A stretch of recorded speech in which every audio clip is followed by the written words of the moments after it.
Dear learners, যে বিষয়ে আমরা কথা বলছিলাম সেটা প্যাসিভ ভার্ব স্ট্রাকচার এবং অ্যাক্টিভ ভার্ব স্ট্রাকচার নিয়ে যে বিভিন্ন ধরনের সেন্টেন্স হয় এ বিষয়ে কথা বলছিলাম। আমরা লেকচার 4-এ ছিলাম, এখন লেকচার 5 শুরু হয়ে গেল। যে বিষয়টা স্পষ্ট করতে গেলে আর একটা উদাহরণ দরকার, ওই যে ডুয়ার বাক্যে উপস্থিত থাকা এবং না থাকা, প্যাসিভ স্ট্রাকচার চেনার এটা একটা প্যাসিভ স্ট্রাকচার এবং অ্যাক্টিভ স্ট্রাকচার চেনার সবচেয়ে সহজ উপায় হলো অরিজিনাল ডুয়ার বাক্যে আছে কিনা সাবজেক্ট হিসাবে। খেয়াল করো, অরিজিনাল ডুয়ারটা বাক্যে সেন্টেন্সে সাবজেক্ট হিসাবে আছে কিনা। অথবা কথাটা ঘুরিয়েও তোমরা নিতে পারো যে সাবজেক্টটা, বাক্যের সাবজেক্টটা অরিজিনাল ডুয়ার কিনা, এই জিনিসটা দেখতে হবে। তো প্যাসিভ বাক্যে কোনো সময়, প্যাসিভ বাক্যে কোনো সময় বললে একটু ভুল হয়ে যাবে, অধিকাংশ ক্ষেত্রে প্যাসিভ বাক্যে ডুয়ার উপস্থিত থাকে না। দু একটা বাক্যে, প্যাসিভ বাক্যে ডুয়ার উপস্থিত থাকে বাইয়ের পর, অবজেক্টিভ ফর্মে বাইয়ের পর উপস্থিত থাকে, সেটা অন্য ক্ষেত্র, সেটা আমি আলাপ করে দেবো। আর একটা উদাহরণ দেখো, তাহলে ব্যাপারটা ক্লিয়ার হয়ে যাবে। এবং এমন একটা ভার্বে দেখো যে ভার্বটাতে অ্যাক্টিভ ভার্ব স্ট্রাকচারও দেখা যায়, প্যাসিভ ভার্ব স্ট্রাকচারও দেখা যায়, যাতে অ্যাক্টিভ ভার্ব স্ট্রাকচার এবং প্যাসিভ ভার্ব স্ট্রাকচারের যে পার্থক্য এটা একেবারে সুস্পষ্ট হয়ে যাবে। এবার দেখো,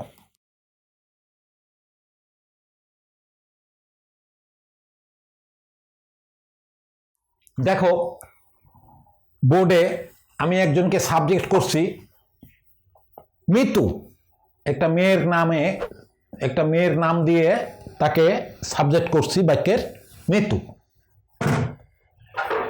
দেখো ভার্ব নিয়েছি,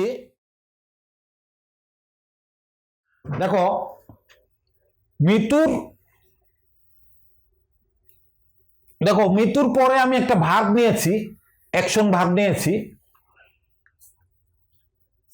এবং সেটা অ্যাক্টিভ ভার্ব হিসাবে নিয়েছি। এরপর একটু পরে দেখতে পাবে তার অবজেক্ট আছে। দেখো মিতু সেলস,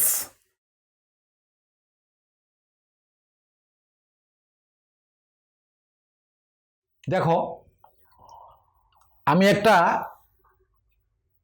ছোট্ট সেন্টেন্স লিখেছি, মিতু সেলস রাইস। মিতু ভাত, সরি রাইস এখানে চাউল হিসাবে বলছি। মিতু রাইস, চাউল, সেলস বিক্রি করে। কি বিক্রি করে? চাউল বিক্রি করে। দেখো এখানে রাইসটা অবজেক্ট।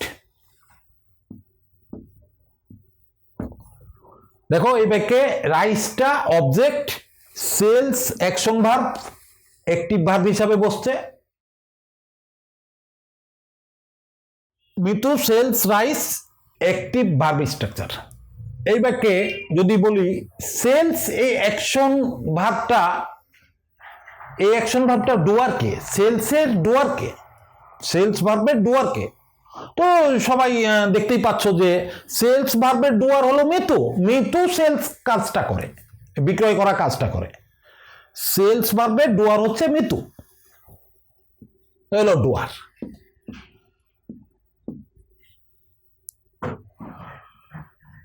এটা হলো একটা অ্যাক্টিভ ভার্ব স্ট্রাকচার এবং খুব simple. Mitu sells rice, Mitu চাল বিক্রয় করে। নিচে দেখো আমি আরেকটা বাক্য লিখতেছি,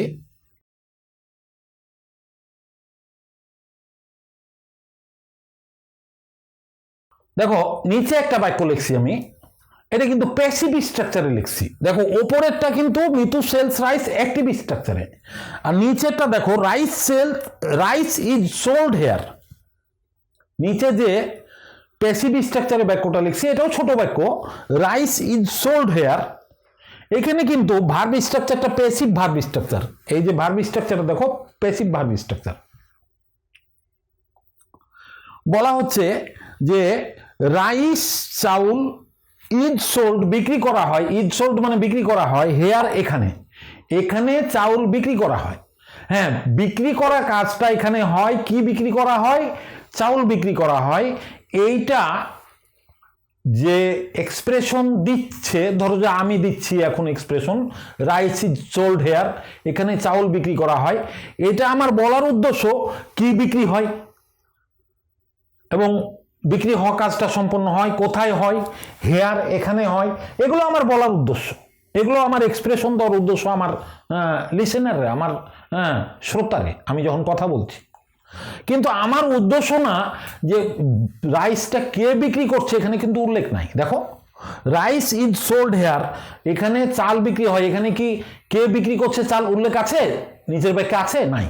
দেখো, ডুয়ার, অরিজিনাল ডুয়ার উল্লেখ নাই। সাবজেক্টের জায়গায় যে সাবজেক্ট আছে, সাবজেক্টের জায়গায় রাইস সাবজেক্ট আছে, কিন্তু সে ডুয়ার না, সে সাবজেক্ট। তুমি বলবা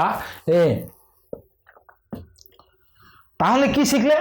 যে তুমি প্যাসিভ স্ট্রাকচারের সাবজেক্টকে তুমি ডুয়ার বলতে পারবে না, সাবজেক্ট বলতে পারবে। আবারও খেয়াল করো যে প্যাসিভ স্ট্রাকচারের সাবজেক্টকে তুমি সাবজেক্ট বলতে পারবে। হ্যাঁ, ভার্বের সাবজেক্ট, প্যাসিভ ভার্বের সাবজেক্ট, এটা হলো প্যাসিভ ভার্ব। এই প্যাসিভ ভার্বের সাবজেক্ট হলো রাইস। হ্যাঁ, প্যাসিভ স্ট্রাকচারে আমরা বলতে পারছি যে সাবজেক্ট আছে প্যাসিভ ভার্বের, প্যাসিভ স্ট্রাকচারের। হ্যাঁ, কিন্তু আসল ডুয়ার নাই। হ্যাঁ, যে বিক্রি করে তার কথা এখানে উল্লেখ নাই, উল্লেখ করার প্রয়োজনও বোধ করে নাই যে এক্সপ্রেশন দেয়। তুমি দেখবা বিভিন্ন মার্কেটে অনেক জায়গায় লেখা থাকে এখানে দুধ বিক্রি হয়, এখানে মাছ বিক্রি হয়, এখানে গরুর গোশত পাওয়া যায়, বিভিন্ন কথা লেখা থাকে। কিন্তু দেখো ওখানে কিন্তু লেখা থাকে না যে জায়গায় মার্কেটে একটা বিজ্ঞপ্তি দেওয়া হয়েছে যে এখানে দুধ বিক্রি হয়। দেখো, এখানে দুধ বিক্রি হয়, কি বিক্রি হয়? দুধ বিক্রি হয়। কোথায়? এখানে। এখানেটা বা অনেক সময় বাংলায় বাক্যের একবারে শুরুতে নেয়, মানে হাইলাইট করার জন্য। কোনখানে? এখানে। এটাকে হাইলাইট করার জন্য যখন কোনো অ্যাডভার্ব ওয়ার্ডকে হাইলাইট করা হয়, কোন জায়গায়? এখানে। তো ওই অ্যাডভার্ব ওয়ার্ডটা বা অ্যাডভার্ব ফ্রেজটা বাক্যের শুরুতে নেওয়া যায়। হ্যাঁ, বাংলায় আমরা বলি এখানে গরুর গোশত বিক্রি করা হয়, বা এখানে খাসির গোশত বিক্রি করা হয়। দেখো, এখানে কথাটা বলছি, বিক্রি করা হয় কথাটা বলছি, কি বিক্রি করা হয়? গোশত বিক্রি করা হয়, বা দুধ বিক্রি করা হয়, বা চাল বিক্রি করা হয় বলতেছি। কিন্তু কারা বিক্রি করে এটা কিন্তু আননেসেসারি। এইটা যে বর্ণনা করছে তার জন্য আননেসেসারি। যারা এই বিজ্ঞপ্তিটা দেখবে যে এখানে চাল বিক্রি হয়, এখানে সস্তায়, ধরো যে আর একটা অ্যাডভার্ব দিয়ে দিলাম, এখানে সস্তায় চাল বিক্রি হয়, এরকম একটা কথা বলে দিলাম। হ্যাঁ, বলা হচ্ছে এখানে বিক্রি করা হয়, কি বিক্রি করা হয়? চাল বিক্রি করা হয়, বা দুধ বিক্রি করা হয়, বা খাসির গোশত বিক্রি করা হয়, বা হরিণের গোশত বিক্রি করা হয়। বিক্রি করা হয় কথাটা বলা হচ্ছে, কি বিক্রি করা হয় কথাটা বলা হচ্ছে, কোথায় বিক্রি করা হয় কথাটা বলা হচ্ছে, সস্তায় বিক্রি করা হয় কথাটা বলা হচ্ছে। কিন্তু বিক্রি করা কাজটার যারা ডুয়ার, এখানে তাদের উল্লেখ নাই। এটা হলো মজার বিষয়। দেখো, রাইস সাবজেক্ট কিন্তু রাইস ডুয়ার না।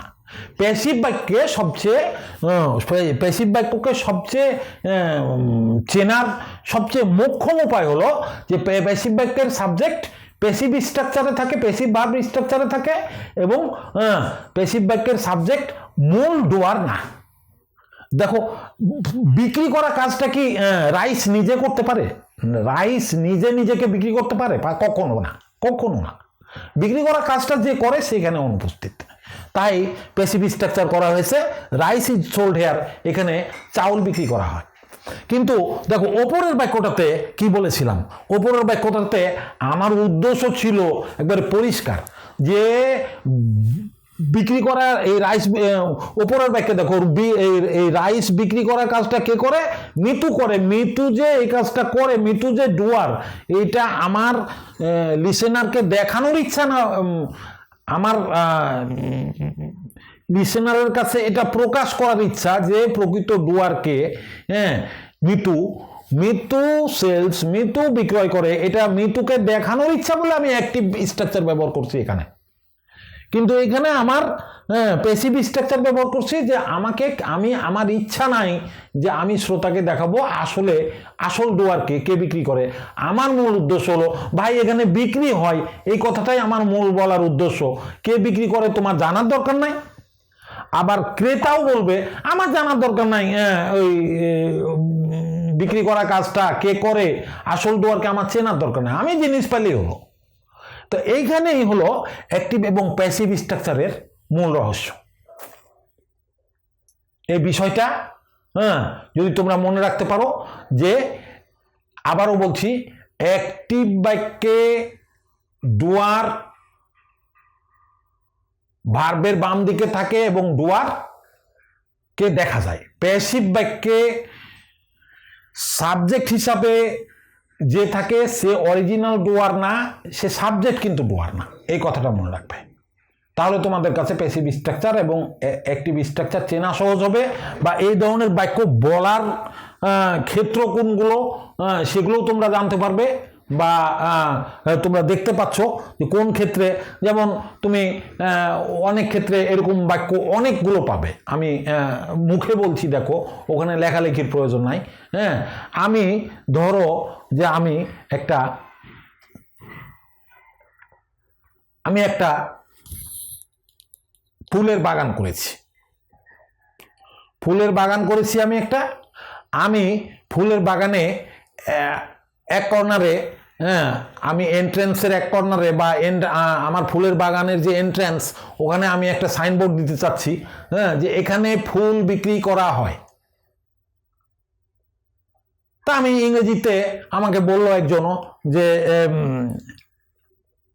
কেউ একজন আমাকে বলল যে এটা ইংরেজিতে দেন, এই সাইনবোর্ডটা ইংরেজিতে লেখেন। তখন আমার বলার প্রয়োজন নাই যে আমার এই ফুলের বাগানে যারা ফুল উৎপাদন করে তাদের কথা সাবজেক্ট করার দরকার নাই। যে দ্য প্রডিউসার্স, ধরো যে আমার অনেক মালি আছে, এদেরকে আমি প্রডিউসার্স বললাম, the producers sell flowers here, এই কথাটা বলার দরকার নাই।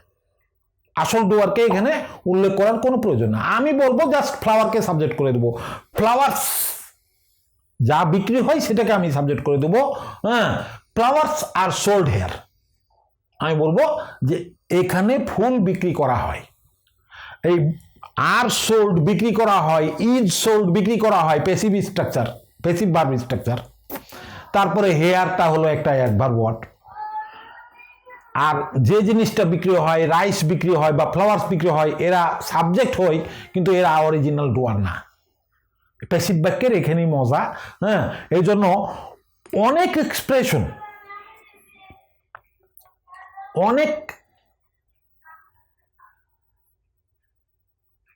তুমি যখন কোনো কিছু লিখতে যাবে বা কোনো কিছু ডিটেলস বলতে যাবে, একবারে ডিটেলড বলতে যাবে, তখন অনেক ক্ষেত্রে তুমি এরকম সিচুয়েশন তুমি ফেস করবে। এটাই স্বাভাবিক যে সকল ক্ষেত্রে তুমি ওই অরিজিনাল ডুয়ারকে সাবজেক্ট করেই তোমার এক্সপ্রেশন দিতে হবে, এটা কিন্তু সকল ক্ষেত্রে না। তুমি অনেক ক্ষেত্র আসবে যেখানে অরিজিনাল ডুয়ারকে তোমার উল্লেখ করার প্রয়োজনই নাই। যে সমস্ত জায়গায় অরিজিনাল ডুয়ারকে উল্লেখ করার প্রয়োজন নাই, একেবারে আননেসেসারি এবং আনএক্সপেক্টেড, এবং অরিজিনাল ডুয়ারকে উল্লেখ করাটা দ্য লিস্ট ইম্পর্টেন্ট, মানে দ্য লিস্ট। দেখো লিস্ট একটা কথা বলছি, দেখো LEAST, লিস্ট মানে সবচেয়ে অল্প। লিস্ট কথাটা দেখো, লিস্ট LEAST, লিস্ট মানে সবচেয়ে অল্প। দ্য লিস্ট ইম্পর্টেন্ট যখন ডুয়ারের অরিজিনাল ডুয়ারকে উল্লেখ করা বাক্যে, তখন ওই ডুয়ারকে অনেকে উল্লেখই করে না বাক্যে, অর্থাৎ প্যাসিভ স্ট্রাকচার গঠন করে এবং প্যাসিভ স্ট্রাকচারের সাবজেক্ট হয় আসলে ভার্বের অবজেক্ট, সে সাবজেক্টের জায়গায় যায় এবং সে অরিজিনাল ডুয়ার না। এটাই হলো প্যাসিভ ভার্ব স্ট্রাকচারের মূল বৈশিষ্ট্য। আমার মনে হয় তোমাদের কাছে ব্যাপারটা ক্লিয়ার হয়েছে। তাহলে এই ক্ষেত্রে তোমরা যে কোনো সময় দেখো আমার ইয়েতে এই ভিডিওগুলোতে এর আগের ভিডিওগুলোতে দেখো যে ফোন নাম্বার দেওয়া আছে। তোমাদের অ্যাক্টিভ প্যাসিভের ব্যাপারটা আমি আগেই বলেছি যে আমার এখানে এই অনেকগুলো অ্যাক্টিভ সেন্টেন্সকে প্যাসিভে পরিণত করবে, এটা আমি শিখাবো। নিড, প্রয়োজন নাই। এবং দেখো এই অ্যাক্টিভ প্যাসিভ, অ্যাক্টিভকে প্যাসিভ করা, প্যাসিভকে অ্যাক্টিভ করা, এই এক্সারসাইজটা এতদিন যে বিভিন্ন বইয়ে বা বিভিন্ন পরীক্ষায় এটাকে এই এক্সারসাইজটাকে করানো হয়েছে, টোটালি আননেসেসারি।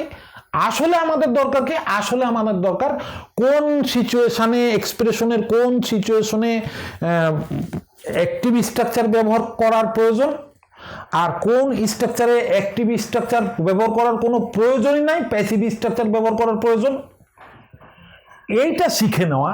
এবং এটা যখন তুমি 100% শিখে নিবে তখন তোমার এক্সপ্রেশন ক্যাপাসিটিটা বেড়ে যাবে। তার কারণ হলো যখন তুমি এটা মানে একবারে তোমার কাছে সুস্পষ্ট হয়ে যাবে তখন তোমার এক্সপ্রেশন যে তোমার এক্সপ্রেশন যে এবিলিটি, এটা তোমার বৃদ্ধি পাওয়ার কারণে তোমার কাছে এই এক্সপ্রেশন দেওয়াটা অনেক অনেক সহজ হয়ে যাবে। তখন তোমার এক্সপ্রেশন দেওয়াটা খুব একটা আটকাবে না। This is why my repeated advice to you. This is why এই কারণে my repeated advice to you, আমার বারবার অ্যাডভাইস তোমাদের কাছে যে অ্যাক্টিভ প্যাসিভের জাস্ট দু একটা সেন্টেন্সের ভার্ব স্ট্রাকচার দেখবে, কোনটা অ্যাক্টিভ ভার্ব স্ট্রাকচার, কোনটা passive verb structure. Active verb স্ট্রাকচারে অরিজিনাল ডুয়ার উপস্থিত থাকে, প্যাসিভ ভার্ব স্ট্রাকচারে অরিজিনাল ডুয়ার উপস্থিত থাকে না। এইটা দেখার বিষয়। একটা জিনিস বলে দিই যেটা অনেক সময় কনফিউজড হয়ে যেতে পারো। দেখো আমার এই সিস্টেমে কিন্তু ইন্ট্রানজিটিভ ভার্ব দিয়ে যে সমস্ত সেন্টেন্স, সেগুলোর ডুয়ারও কিন্তু অরিজিনাল ডুয়ার, কিন্তু ওরা কিন্তু প্যাসিভ স্ট্রাকচার না। ইন্ট্রানজিটিভ ভার্বে অবজেক্ট থাকে না বলে সে ইন্ট্রানজিটিভ, অকর্মক ভার্ব। প্যাসিভ অ্যাক্টিভ স্ট্রাকচারে ভার্বের অবজেক্ট থাকে বলে সে অ্যাক্টিভ। তাহলে অ্যাক্টিভ স্ট্রাকচারেও অরিজিনাল ডুয়ার থাকে, অর্থাৎ ট্রানজিটিভ ভার্বের সাথেও অরিজিনাল ডুয়ার থাকে, ইনট্রানজিটিভ ভার্বের সাথেও অরিজিনাল ডুয়ার থাকে, কিন্তু প্যাসিভ স্ট্রাকচারে সাবজেক্ট অংশে অরিজিনাল ডুয়ার থাকে না। এই কথাটাই মনে রাখবে, তাহলেই তোমাদের কাছে অ্যাক্টিভ প্যাসিভের যে ঝামেলাটা ছিল এটা দূর হয়ে যাবে। আজকে এখানেই থাকুক, লেকচার 5 এখানেই শেষ করে দিচ্ছি। তার কারণ হলো একটি গ্রামারের মধ্যে আর একটা গ্রামার আমার ঢোকানোর ইচ্ছা নাই, যাতে তোমাদের বিষয়টা জটিল হয়ে যেতে পারে। ঠিক আছে।